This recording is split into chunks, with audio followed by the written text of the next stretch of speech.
Baik hadirin, sebelum kita mulai talim, saya mohon bacain Fatihah, kita baca Fatihah untuk teman kami di STV, Pak Budi, yang tugas logistik yang sekarang sedang sakit. Mudah-mudahan Allah angkat penyakitnya, Allah bikin kesembuhan kepada beliau. Dan yang kedua kepada Bapak Ustadz Haji Kustoro yang pada hari ini bermurah hati untuk memberikan rezekinya kepada kita. Al-Fatihah. A'udzubillahi minasyaitonirrajim. Bismillahirrahmanirrahim. Alhamdulillahirabbil alamin arrahmanir rahim maliki yaumiddin. Iyyaka na'budu wa iyyaka nasta'in ihdinas siratal mustaqim siratal ladzina an'amta 'alaihim ghairil maghdubi 'alaihim waladdallin. Amin. Bismillahirrahmanirrahim. Assalamualaikum warahmatullahi wabarakatuh. Alhamdulillahirabbil alamin wa bihi nasta'in wa ala umuri dzawattin wa sallallahu ala asyrafil anbiya'i wal mursalin nabiyina wa syafi'ina wa maulana Muhammadin nabiyil mursalin wa alihi wa sahbihi wa man tabi'ahum bi ihsan ila yaumil din. Syukur marilah kita panjatkan kepada Allah Subhanahu wa taala yang pada hari ini nikmat Islam, iman masih kita miliki. Dan salam tak lupa kita haturkan kepada Nabi kita Muhammad SAW, keluarganya, sahabatnya, dan kita selaku pengikutnya hingga akhir zaman. Hadirin Allah, pada kesempatan luang Selasa lalu saya menyampaikan sebuah tema ya mengenai makna doa sapu jagat ya, doa yang dikenal oleh orang-orang kampung, orang-orang kita sebagai doa sapu jagat, yaitu doa Rabbana atina fid dunya hasanah wa fil akhirati hasanah wa qina adzabannar ya. Doa ini ada di surat Al-Baqarah ayat ke-21.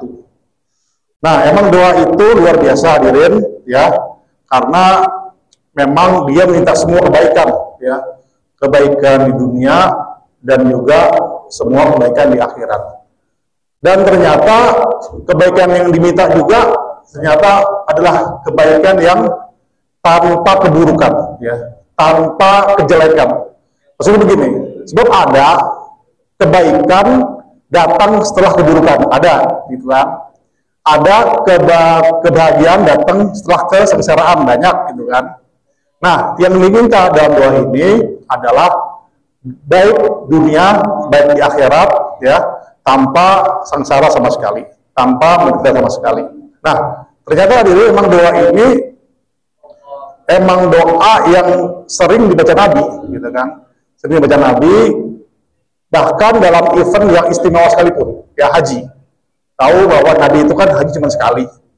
Nah, di sekali-kali itu, ya Nabi baca doa ini. Nah, kan luar biasa, hebat banget, gitu kan? Doa ini. Nah, makanya ya guru-guru kita, ustaz-ustaz kita sering ngajarin kita membaca doa ini, dan kesempatan kayak misalnya hajatan, yasinan atau apa, gitu kan? Ini doa pasti dibaca. Emang doa ini luar biasa. Nah, maksud guru kita, ya, mengulang-ulang doa ini hadirin adalah semata-mata ingin supaya doa ini menancap di benak kita, menyerap di kalbu kita, ya, karena salah satu cara, ya, cara agar sebuah doktrin, ya, dalam gnoseologi itu agar menyerap, diserap oleh tubuh, diserap oleh pikiran, oleh otak, ya, menyerap oleh kalbu, itu caranya dengan diulang terus. Makanya sholat kan 17 kali dalam sehari, diulang. Al-Fatihah baca minimal 17 kali sehari, ya, diulang karena biar menyerap di diri kita, gitu kan? Biar menyerap di badan kita, di otak kita biar menyerap. Nah, ini mesti hadirin, ya, bukan tanpa makna, ya, bukan tanpa arti. Ini sebenarnya punya arti yang besar, yang luas, ya. Maksudnya adalah, ya, mulai doa ini Allah Ta'ala itu pengen kita itu punya tujuan, punya orientasi hidup seperti yang ada di redaksi doa ini, ya. Kita punya tujuan agar kita bahagia di dunia, bahagia di akhirat, dan kita jangan sampai sengsara di neraka atau di akhirat. Nah, itu kan tujuan, ya, tujuan. Lalu permasalahannya adalah bagaimana kita mencapai tujuan itu kan gitu. Itu masalahnya. Allah, dulu waktu kita S1 dulu kan, ngambil S1 dulu kan ada skripsi tuh. Jadi di bab 1 kan tuh ada namanya tujuan penulisan. Nah, kita bikin tujuan penulisan tuh. Tujuan penulisan, maksud penulisan gitu kan. Nah, lalu kita ke pembimbing gitu kan. Setelah setuju pembimbing, kemudian bab keduanya adalah metode penulisan, ya, metode penelitian. Maksudnya apa? Gimana cara untuk mencapai tujuan penelitian tersebut. Nah, baru habis udah metodenya di-proof sama pembimbing, baru kemudian data-data yang kita kumpulkan dari penelitian, diproses melalui metode tersebut, baru kemudian sampai ke tujuan tersebut. Atau gampangnya begini.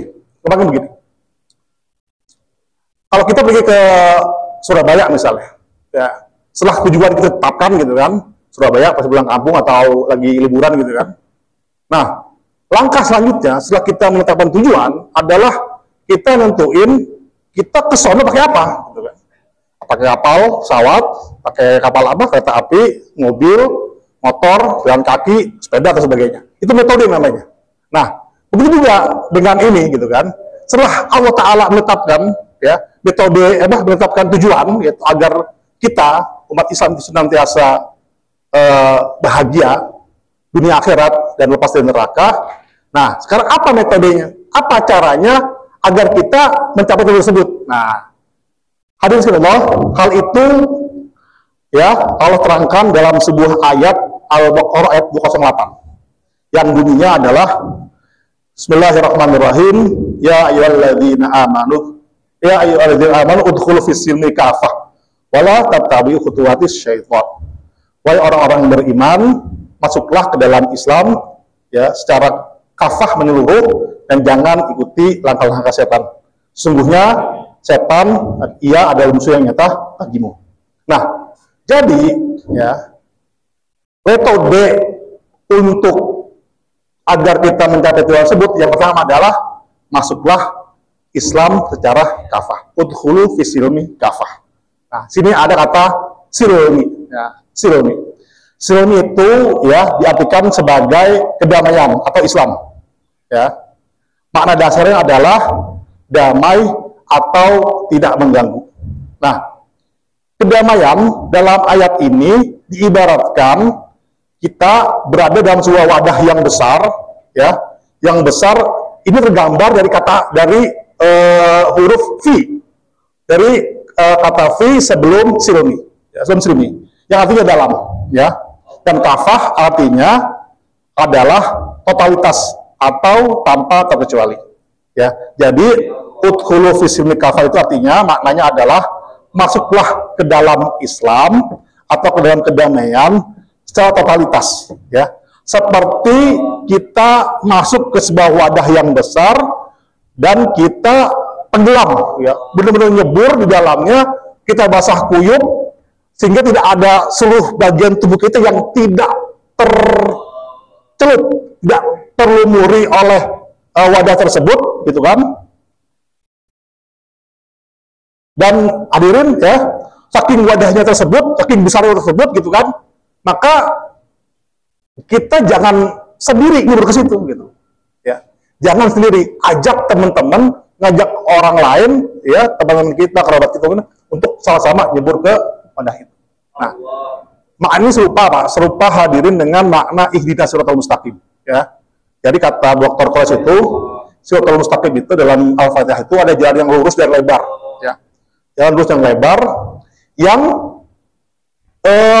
siapa aja sehingga masuk ke dalam situ, ketika masuk ke dalam situ dia akan tercebur, akan tenggelam, akan lost gitu di dalamnya. Nah, makanya saking lebar jalan itu, makanya kalau ya, kita jalan sendiri sayang gitu loh. Kalau jalan sendiri sayang jalan atau lebar apa? Makanya ajak teman kita, ajak saudara kita ikut masuk ke jalan tersebut. Nah, jadi hadirin maknanya adalah ya kalau misalnya teman kita berbeda dalam mazhab, berbeda dalam pemikiran, berbeda dalam hal yang furu'iyah, itu nggak masalah. nggak masalah. Karena selama dia masih dalam koridor itu, ya, dalam jalan yang lebar itu, ya, maka ajaklah dia, ikutlah dia gitu ke dalam jalan itu. Karena saking lebarnya, saking luasnya jalan itu kan, dan saking nikmatnya jalan itu. Nah, begitu. Ya, jadi ya kita kembali ke mata tersebut ya, udkhul fis silmah gitu kan. Ya, jadi ya. Kata Bu Hamka gitu kan, ya, makna udkhul fis silmil kafah itu adalah, ya, kata Bu Hamka dalam tafsir Al-Azkar, ya, maksudnya adalah jika kita ingin merasakan nikmatnya agama Islam yang mendatangkan kedamaian dalam hidup, ya, maka laksanakanlah seluruh ajaran Islam tanpa terkecuali. Jikapun ada yang belum bisa kita laksanakan, maka janganlah membantah atau mengingkari ajaran tersebut atau benda tersebut, ya. Sebab ada orang yang hanya mau mengambil sebagian dan meninggalkan sebagian. Nah, itu tidak, kata Ibnu Hamka. Asal kamu ada, kalau ada yang nggak bisa, ya udah, jangan diingkari, jangan dibantah, cukup kita terima saja gitu kan. Nah, namun ya bagi yang belum bisa melakukan ajaran itu, maka lakukanlah secara perlahan sampai kita mati. Maka insya Allah, kata beliau, kita akan mati dalam keadaan muslim, ya, seperti yang Allah cantumin dalam ayat Al-Imran ayat 102, ya, wala tamutunna illa wa antum muslimun. Nah, Islam ini artinya kan damai, ya. Damai itu artinya, ya, secara di horizontal, setelah bumi atas itu, ya, dia itu tidak mengganggu, ya. Dia itu menyebar kedamaian, tidak reseh, tidak usil, ya, tidak apa lagi. Pokoknya nggak mengganggu lah, damai, tenang gitu kan, menjaga perdamaian gitu kan. Nah, kalau Habibullah sendiri, Islam itu artinya kan seperti yang hadis Nabi itu ngomong gitu kan, ketika Nabi tanya malaikat Jibril, apa Islam?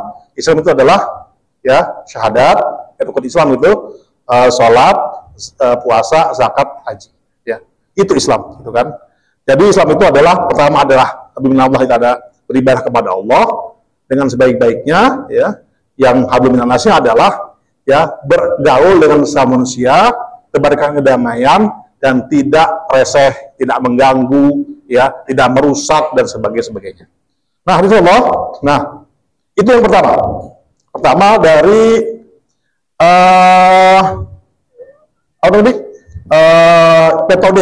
metode selamat dunia akhirat dan lepas dari neraka. Nah, metode kedua adalah dalam ayat ini adalah, ya, penggalan dari ayat wala tattabi'u khutuwatis syaitan. Maka janganlah kalian ikuti langkah-langkah setan. Nah, kata khutuwat maksudnya adalah langkah-langkah.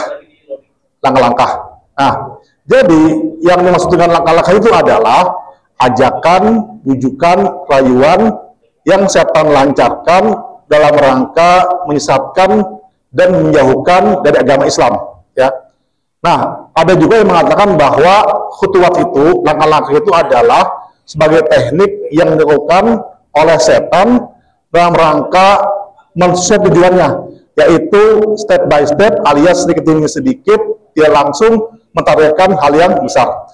Jadi, maksudnya khutuwat setan itu adalah, langkah-langkah setan adalah, setan itu dalam menggoda manusia itu enggak ujuk-ujuk, ya, enggak langsung ekstrim, ya, enggak langsung mutarbalikan 180 derajat, tapi dia melalui khutuwat, langkah-langkah itu pelan, halus banget gitu kan, sampai-sampai bahkan banyak orang yang tidak menyangka, tidak mengira bahwa dia sedang dalam jebakan setan.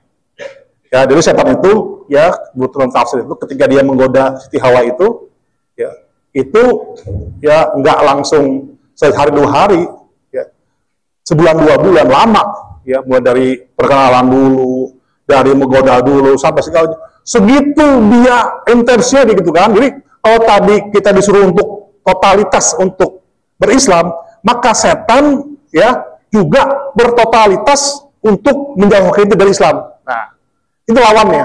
Nah, kita jangan sampai ngikutin setan yang totalitas menjauhkan kita dari Islam.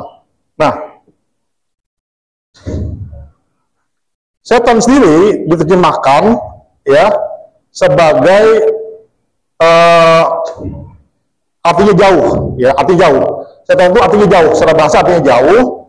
Karena katanya dari syafona yang artinya jauh, ya artinya adalah dia jauh dari kebaikan, kebenaran dan perintah Allah Subhanahu Wa Taala. Jadi setiap orang, setiap yang membangkang pada Allah sebut setan. Ya, dalam Al-Quran diterangkan bahwa tingkah laku keji setan adalah mengeluarkan ada yang hawa dari surga, menakut-nakuti akan kefakiran dan menyuruh melakukan kejahatan, menakut-nakuti agar tidak berbuat kebenaran, menipu manusia dengan kata-kata yang indah, mengelabahi manusia sehingga kejahatan dan maksiat terlihat baik di matanya, menimbulkan kebencian dan permusuhan sama manusia, membuat manusia lupa dari mengingat Allah dan sebagainya.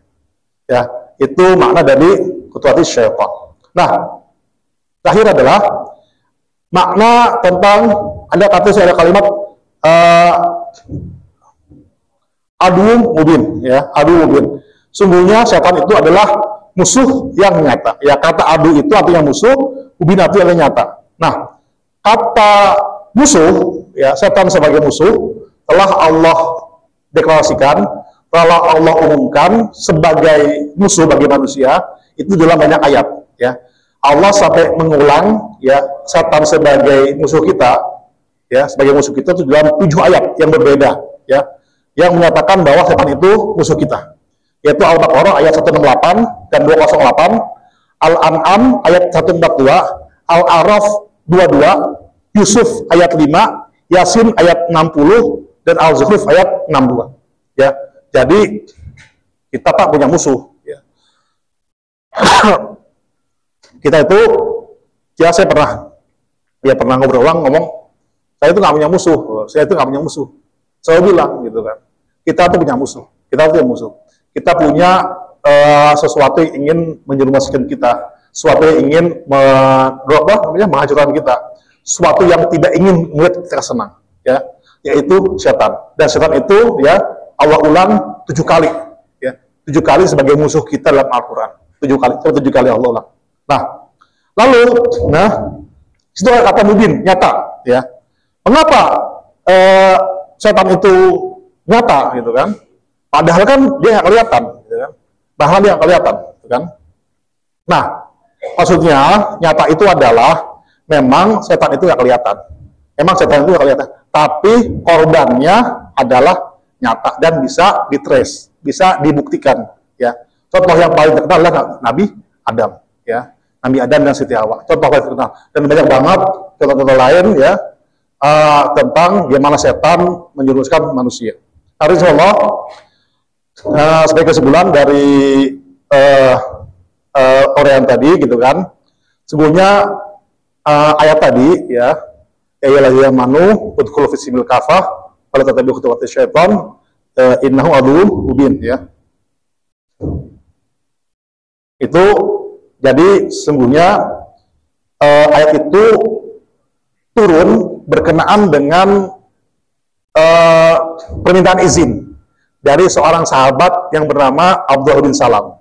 Jadi Abdullah bin Salam itu adalah awalnya seorang rahib Yahudi yang top banget lah, ya, bilangnya ketua NU-nya Yahudi lah, ya, di Madinah. Oleh ilmunya itu semua rabi-rabi Yahudi itu berguru sama dia. Nah, dia masuk Islam. Setelah sekian lama masuk Islam, dia minta izin kepada Nabi agar menjalankan ibadah dari Sabtu. Jadi kan orang Islam kan ibadah dari Jumat. Nah, dia ibadah hari Sabtu. Nah, toh kata dia sama-sama ini Islam dari Nabi Muhammad, Taurat dari Nabi Musa, toh sama gitu kan, bukanlah sama-sama dari Allah gitu kan. Boleh nggak ya Nabi, saya menjalankan ibadah hari Sabtu. Nah, awalnya boleh, sebagai transformasi boleh. Nah, melihat ini kemudian Allah tegaskan bahwa gitu kan, udah boleh hari ini kamu atau kalian orang-orang Yahudi sudah tidak boleh lagi menjalankan syariat agama Yahudi. Ikutlah syariat agama yang baru, agama yang menyempurnakan ajaran sebelumnya, ya, ajaran Islam. Jadi kalau kamu ya mengaku sebagai pengikut Nabi Musa, maka kamu juga harus bersedia untuk menjadi pengikut Nabi Muhammad secara totalitas, secara kafah. Nah, besarnya adalah hadirin, ya, sebagai orang Muslim, ya, kita harus berani, ya, harus lihat kalau kita sudah menyembuhkan Islam secara kafah, secara benar-benar, setengah-setengah, jangan setengah-setengah gitu kan. Maka kita harus menjalankan apa-apa yang datang dari Allah dan Rasulnya secara sungguh-sungguh dan benar. Ya, sebab yang setengah-setengah itu tetap aja buruk gitu kan. Kan orang bilang, kalau mau ikut, ya kalau mau sesuatu itu jangan setengah, totalitas gitu kan. Sebab kalau cuma setengah, kita tidak akan ada tujuan. Ya. Kalau mau pergi ke Surabaya atau mau kemana, gitu kan, jangan setengah-setengah niatnya. Ya. Sekalian aja, kalau buah niat sekalian, ikut-ikut sekalian gitu. Jangan ya enggak. Nah, maksudnya adalah kalau kita mau udah berislam, mau berazam untuk mengikuti ajaran ini yang benar, maka kita harus juga mengikuti agama ini dengan baik dan benar. Totalitas, jangan sampai setengah-setengah. Ya hubungan dengan manusia, iya, ya hubungan dengan Allah, iya. Ya, jangan separuh, ya. Salat juga, puasa juga, zakat juga, haji juga, tapi juga berbuat sama manusia juga, berbuat baik sama manusia juga. Nah, begitu maksud dari ayat ini. Baik hadirin, ya, demikianlah yang bisa saya sampaikan pada kesempatan kali ini. Semoga bermanfaat. Kita baca dulu. Bismillahirrahmanirrahim. Allahumma malikal mulki tu'til mulka man tasya, wa tanzi'ul mulka man tasya, wa tu'idzu man tasya, wa tudhillu man tasya, bi innaka ala kulli syai'in qadir. Tulijul laila fil nahari wa tulijul nahara fil laili wa tukhrijul hayya minal maiti wa tukhrijul maita minal hayyi wa tarzuqu man tasya bi ghairi hisab. Allahumma inna hadza iqbalu naharik wa idbaru lailik wa tikfirli. Allahumma innaka ta'lamu anna hadhil qulub istamat ala mahabbatik wa taqat ala ta'atik wa tahawat ala da'atik wa ta'ala syariatik wa takillahumma rabbita tahawa alimut tahawa hadiha subulaha wa mulahad minka alladhi la yakhbu wa surah surbi fil imani bik wa jamil tawakkuli alaika wa ahya bi ma'rifatik wa mitala syadid sabilik innaka ni'mal maula wa ni'man nasir. Allahumma amin. Wa sallallahu Muhammad wa ala ali sayyidina Muhammad wa alihi wa sahbihi wa ajmain. Alhamdulillahirabbil alamin. Assalamualaikum warahmatullahi wabarakatuh.